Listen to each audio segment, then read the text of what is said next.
Sana all.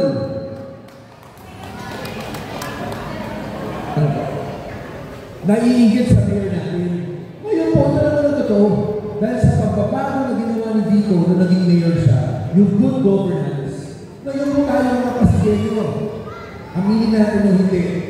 Talagang taas no. Pag lumalabas tayo, pwede natin sabihin, ako'y taga-Pasig, ako'y Pasigenyo. Kasi na totoo lang, maganda natin ang imahe ng ating lungsod na yun.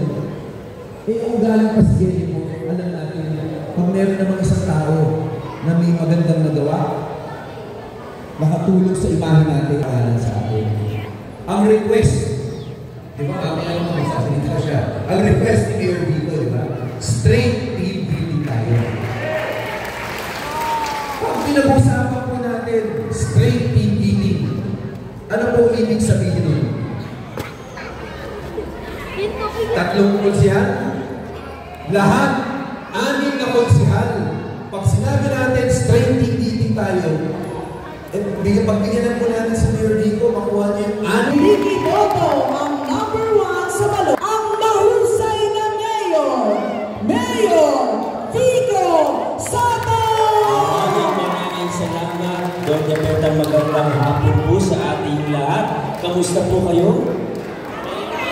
Mabuti naman po. Maraming salamat sa mainit na pagtanggap sa gilding ng Pasig ngayong maulan na hapon. Yung mga nandyan sa kilid mo, ulan ba? Mambol? Hindi naman. Hindi na. Buti naman. Kanina, kapunta na po sana ako. So, medyo umulan, kaya napaatras ako.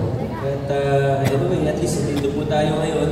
At nagpapasalamat po kami dahil kahit naulan, kahit hindi nyo maganda ang panahon, ay lumabas pa rin po kayo para makinig sa aming mga mensahe sa inyo. Maraming salamat po.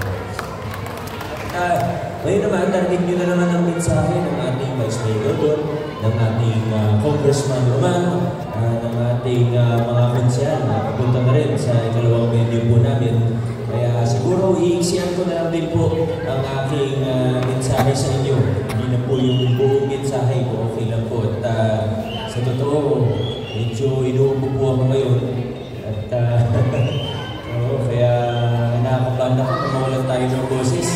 2 linggo na lang ang campaign period, ano? Napaka-exit ng campaign period. 45 days lang po ang campaign period para sa lokal, 90 para sa national.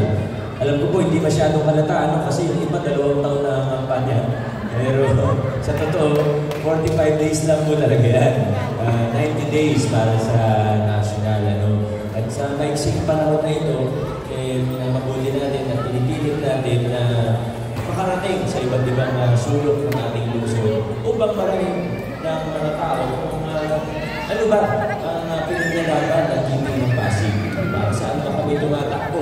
Siyempre, bilang mga opisyalis nyo po ngayon, ay kailangan din namin mag-report sa inyo kung ano ba yung nagawa na, nasa na tayo ngayon bilang isang syudad, at para sa akin, ang pinaka-importante kung saan ba tayo papunta, ano ba yung direksyon natin. Ano ba yung direksyon na pinupuntahan natin o pinupuntahan natin bilang isang lungsod. Hindi ko narinig yung mensahe ng lahat ng konsyal, pero siguro nabangin naman po yung sa solo parents natin na tayo isa po sa una nagpatupad ng solo parent na allowance, yung sa local senior pension, nagsimula yan. Excuse me po, nagsimula po yan noong taong 2022. Pero ngayon, less than 3 years sa bagong programa na ito. Nasa expansion na rin po tayo. May iba bang benepisyo para sa ating mga senior. Tanong ko lang po, sino po sa inyo ay senior na? Senior high school na po kayo? Ngayon po, dami pala. Nasa kalahati, baka higit pa. Senior citizen. Alam niyo po yung local senior pension natin.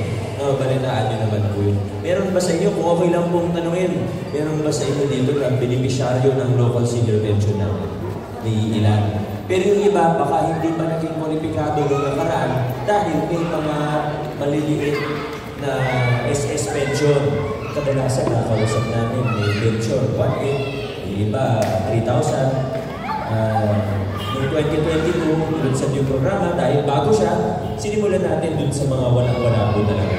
Pero, gaya ng nabalita na po kanina, ang magandang balita po ngayon, sinasama na natin ngayong 2025 yung mga senior na 65 years old, kahit may maliit silang SS pension. Siguro yung iba po sa inyo ay makikinabang po ito.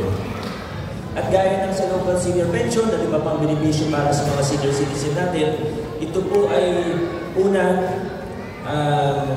hindi po ito mga pangako. Diba, ayaw natin yung paulit-ulit na kung ano-anong pangako. Diba, medyo nagsawa na tayo bilang mga Pilipino sa samot-saring pangako tuwing malapit ng eleksyon. Diba, may mga maririnig tayo, kandidato na pinapangako ang gantong bagong servisyo, papatayo ng ganyan. May maririnig po tayo, pinapangako sa atin ang langit at lupa para lang makuha ang ating matamis na oo. Minsan nga, may naririnig po ako, hindi lang langit at lupa pinapangako, pati ibang planeta pinapangako na rin sa atin. Pero ang maganda naman po dito sa lungsod natin, ang mga Pasigenyo, mula sa Tola, Nagigenda, hanggang sa 30 barangays natin, ang Pasigenyo nag-iisip, ang Pasigenyo matalino, ang Pasigenyo hindi madaling mulahin. Tama po ba? Hindi madaling mulahin ang Pasigenyo. Nakapunta na kami sa lahat ng sulok ng lungsod natin, mula pinagbuhatan hanggang rito. Dito, talagang Pasigenyo mapanuri. Ang Pasigenyo, pag may sinabi ka, hindi siya basta maniniwala, pag-iisipan niya muna yan. Matatalino, mag-iisip, mapanuri.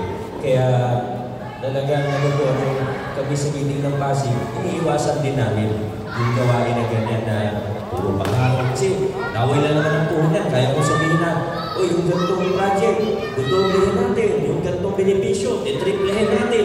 Ang dili lang naman po sabihin niya. Pero mas minamabuti na lang po natin na mag-focus tayo sa ano ba yung nagawa na at kung saan tayo papunta. Bagay po nito, yung local senior pension, hindi na po natin sabihin ang tayo ng pangako. Ngayon, dala ko ano yung nagawa. At sa edukasyon, yung pagpapalawak natin ng scholarship. So yun po yung una. Pangako kung doon natin nagawa na. Pangalawa, ito pong pagpapalawak natin ng mga existing na programa, yung mga bagong na ilunsad na serbisyo ng ating pamahalaan, yung pag-expand natin, yung pagpapalaki ng ating ospital, lalo na yung Children's Hospital. Kung medyo malayo po rito, pero pakikinabangan pa rin naman po natin yan. Dahil alam niyo sa totoo, sa universal healthcare, ang pinag-uusapan natin ng ospital, hindi lang po yung pampubliko. Opo, yan ang priority ng city kasi siyempre, yan ang pag-aari ng city government. Pero yung sa universal healthcare, binubuo natin yung buong referral network natin ng mga ospital. Kasama po dyan DOH Hospital, RMC para sa atin, at pati yung 14 o 16 na private hospital sa buong lungsod natin. Siyempre, pag sa city hospital natin, kontrolado natin, budget natin, kaya natin ilibre yung mga pasyente po natin. At pag talagang may mga operasyon tayo na nakaschedule naman, mas maganda doon po tayo para talagang low balance billing natin, malibre po natin. Pero ang totoo, nakikipag-ugnayan din kami sa mga private hospital. Kasi ang totoo, pag napuno ang isang hospital, damay po ang lahat ng hospital, hindi lang sa buong lungsod, hindi sa buong rehiyon. Pag napuno ang ER nito, di mo naman ang ospital, hindi pwedeng tumanggo. Pag pumasok ka sa ER, obligado na yan na i-treat ka. Kaya pag napuno yan, may ambulansya, tatawag yung ambulansya ngayon, yan ang protocol ko. Maghahanap yan ng bakante. Hindi pwedeng pilitin na ito tayo sa puno, dyan yung gusto ko, hindi po. Kaya yan ang ginagawa po natin ngayon.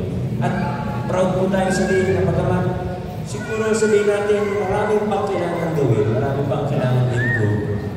Pwede tayo maging proud. Dahil sa buong Pilipinas, tayo po ay, hindi naman unang-una, pero isa sa mga nangunguna pagdating sa pagpapatupad ng universal healthcare. Katunayan, tayo po ay, hindi tayo napili. Nung naupo po ako, di ba may batas na yan, universal healthcare. Noong 2019, hindi po tayo napili bilang pilot site ng universal healthcare. Sa Metro Manila, 2 o 3 lang po, hindi kasama ang Pasig. Pero pagkatapos ng COVID, in-apply po natin para maging integration site, isa sa una sa Metro Manila, Pasig City. At nakita ng DOH na kaya na natin, tinanggap po tayo. Kaya masasabi natin na nangunguna po tayo dyan. marami pa man kailangan gawin, marami pang kailangan improvement na gawin, at least nandiyan na po tayo. At muli po sa tamang direksyon. At maganda yung pace natin, yung mga hakbang natin, malalaki tungo po dito. Yan ang isang halimbawa lang. Yung mga nabanggit kanina, yung mga halimbawa rin po yan. Yung pagpapaganda ng serbisyo, pagtataas natin ng antas o kalidad ng serbisyo ng ating lokal na pamahalaan, pagpapalawak ng mga serbisyo, mga programa, gaya ng local senior pension, scholarship, at iba pa. Pero ang pinaka-importante po para sa atin ngayon, ang pag-usapan ay kung bakit ba nangyayari ang mga bagay na ito.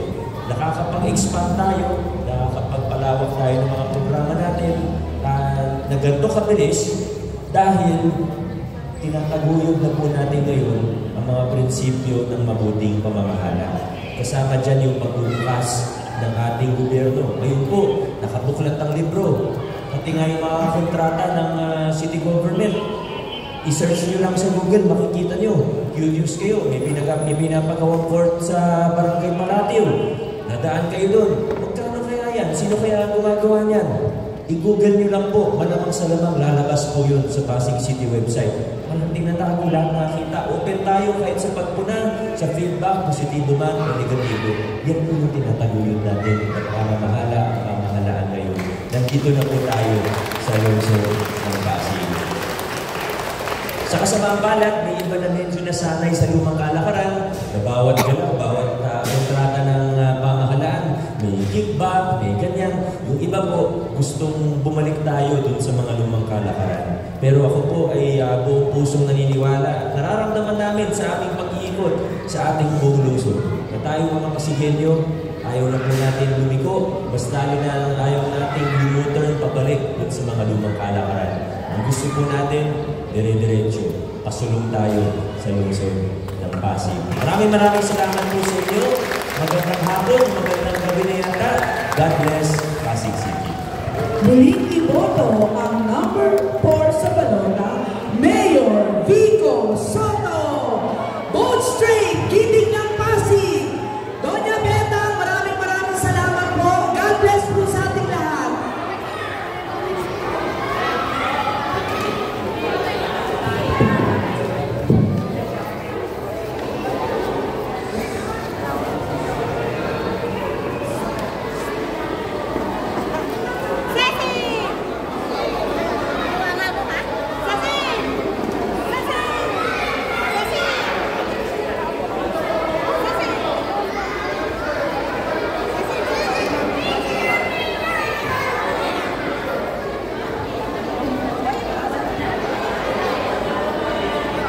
Ayan, yung mga magpapapicture po, gilid na po tayo. Senior po nila sa atin.